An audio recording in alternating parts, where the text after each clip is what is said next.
菲律宾前脚挑衅完我国，后脚又找我国帮忙，希望贷款3000亿修建铁路，并且这铁路还只有中国能修好。来看详细情况如何。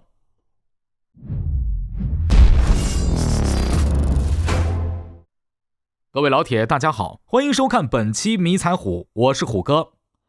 菲律宾这几天在南海地区是不断的搞事情，特别是那些岛礁，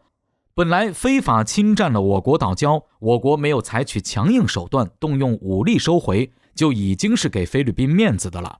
结果菲律宾不但不见好就收，反而得寸进尺，像仁爱礁还打算动用舰艇非法往岛上运送军事物资补给，想要加固仁爱礁上的设施，被我国海警阻止之后还倒打一耙，说我国海警是在阻止菲律宾的正常行动。菲律宾为了找回面子，还派出海军司令在非法侵占我国的中业岛上进行了所谓视察，还对这些岛上保家卫国的菲律宾士兵们进行表扬，称他们很优秀，捍卫了菲律宾的领土。这边的菲律宾是搞事情搞得飞起，疯狂地挑衅我国，但是到了现在，菲律宾却又突然来找我国帮忙了，说希望我国能够和菲律宾合作，答应这个请求。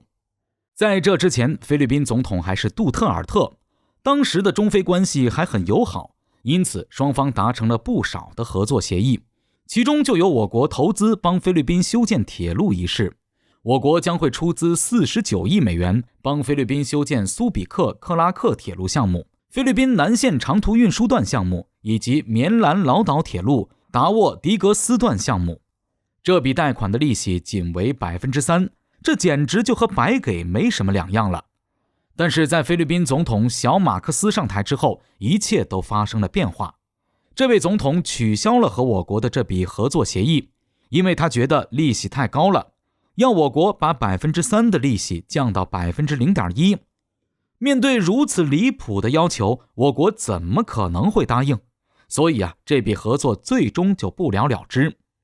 但是菲律宾现在又开始着急了，因为取消合作之后，菲律宾国内没有任何一家企业能够接得下这笔订单。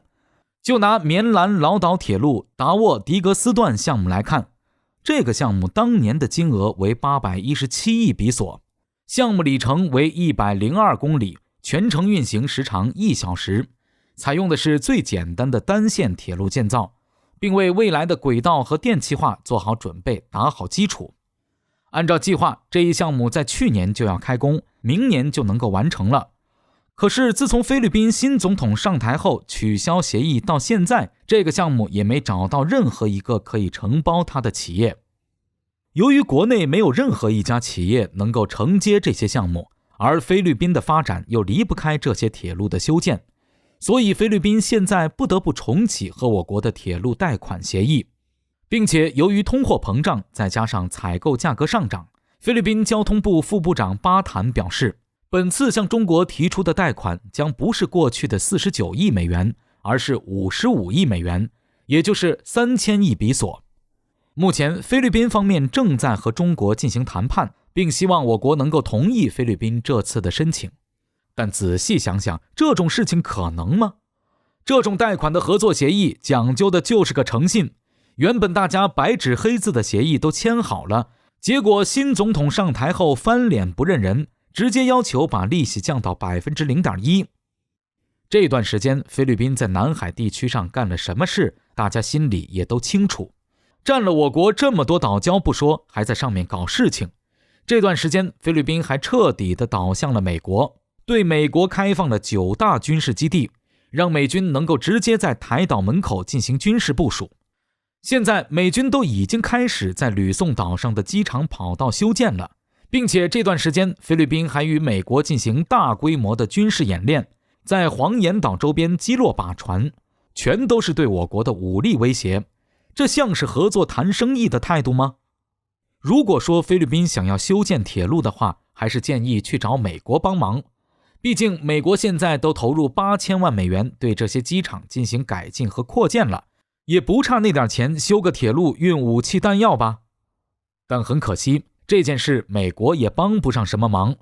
美军掏钱修建军事基地，是因为这可以直接在台岛周边进行军事部署。但是修建那些铁路对美国来说吃力不讨好，这笔钱菲律宾还不知道什么时候能还上来呢，还不如直接不管。而菲律宾本国的基建情况大家也都知道什么水平，想要承包这种大型项目几乎是做梦，也只有中国能够承包菲律宾的铁路建设，成本低的同时还能保证质量和速度。如果说菲律宾当初不跟着美国挑衅我国的话，那么现在菲律宾的铁路都已经修好一大半，明年就能等到接收了。早知如此，又何必当初？